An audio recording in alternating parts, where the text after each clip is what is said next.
สวัสดีค่ะทุกคนและนี่ก็คือรายการเที่ยวไปสไตล์พี่แพมนะคะพี่แพมเพิ่งกลับมาจากประเทศไทยค่ะสักประมาณ2วันแล้วก็ได้มีโอกาสอันแพ็คแล้วก็แพ็คใหม่แล้วในวันนี้ก็เป็นวันที่จะต้องเดินทางไปประเทศอิตาลีค่ะพี่แพมมีโปรแกรมที่จะไปถึงโรมนะคะแล้วก็อยู่สัก 2-3 วันแล้วก็เดินทางไปที่ทัสคานีค่ะคราวนี้จะไปที่ไหนทุกคนต้องรอติดตามชมนะคะพี่แพมต้องขออภัยด้วยเพราะว่าตั้งแต่กลับมาจากประเทศไทยนี่ไม่ค่อยสบายค่ะเสียงไม่ค่อยดีก็ขอให้ทุกคนอดทนนะคะตามไปดูกันค่ะทุกคนคะขณะนี้แพมมาถึงกรุงโรมแล้วค่ะใช้เวลาประมาณ2 ชั่วโมงครึ่งจากกรุงลอนดอนค่ะตอนนี้ก็6 โมงเย็นพอดีเพราะอะไรรู้ไหมคะแท็กซี่พาหลงก็เสียเวลาไปประมาณครึ่งชั่วโมงค่ะพี่แพมขอบอกทุกคนนะคะว่าพี่แพมขออนุญาตเมาส์สนามบินที่กรุงโรมนิดนึงนะคะเขาไม่มีทางลาดเหมือนบ้านเราเลยค่ะไม่สะดวกอย่างยิ่งพี่แพมขอเตือนนะคะถ้าเผื่อใครมาแล้วก็มีกระเป๋าพรุงพรังเนี่ยก็ต้องยกขึ้นยกลงยกขึ้นยกลงกันเอาเองค่ะอย่าหาว่าพี่แพมไม่เตือนนะคะ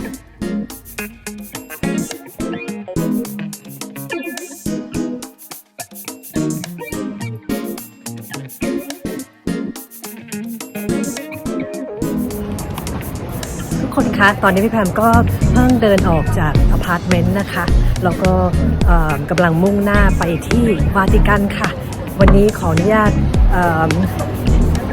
ต้องใส่ชุดเรียบร้อยค่ะเพราะว่าจะต้องปิดทั้งไหล่แล้วก็หัวเข่านะคะเหมือนกับที่เราไปพระบรมมหาราชวังหรือวัดพระแก้วของประเทศไทยนี่เองนะคะ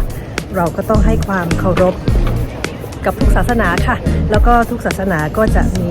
กฎกติกามารยาทซึ่งอาจจะ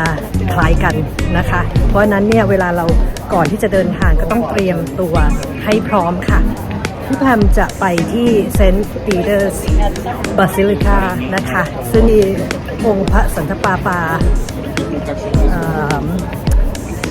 อยู่นะคะแล้วก็ตอนนี้อากาศทราบไหมคะว่าเท่าไหร่ร้อนมากๆยิ่งกว่าเมืองไทยซะอีกค่ะ36 องศาเซลเซียสค่ะพี่แพมก็ต้องจับหมวกขึ้นมาแล้วก็รีบใส่ด่วนเพราะว่ากลัวน่าจะเป็นฝ้า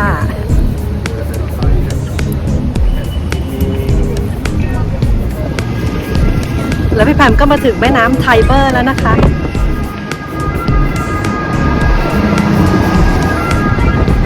เขียวปัดเลยค่ะแต่ก็ยังดีไม่ดำเหมือนคลองแสนแสบบ้านเรานะคะ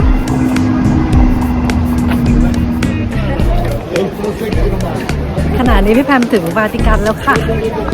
คน1,700,000เลยแล้วพี่แพมก็พร็อพเยอะมากเลยนะคะพรุงพรังไปหมดต้องขออภัยค่ะเพราะว่าต้องเตรียมให้เกินพร้อมนิดนึง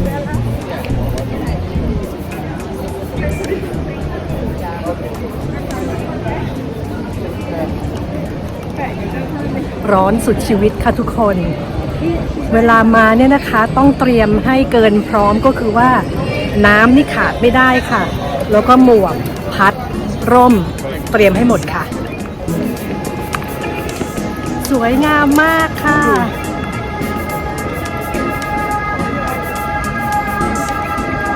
สมกับที่ฝ่าความร้อนมานะคะแล้วทุกคนลองคิดดูสิคะว่าเนี่ยพื้นเนี่ยเป็นหินทั้งนั้นเลยความระอุก็เหมือนกับเตาอบดีๆนี่เองค่ะเดี๋ยวแพมต้องขออนุญาตตามหัวหน้าทัวร์ก่อนนะคะแล้วเดี๋ยวมาเล่าให้ฟัง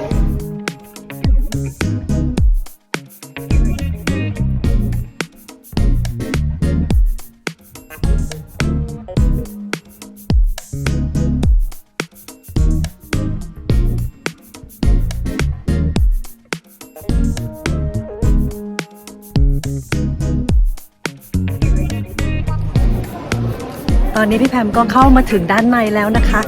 เมื่อสักครู่พี่แพมผ่าน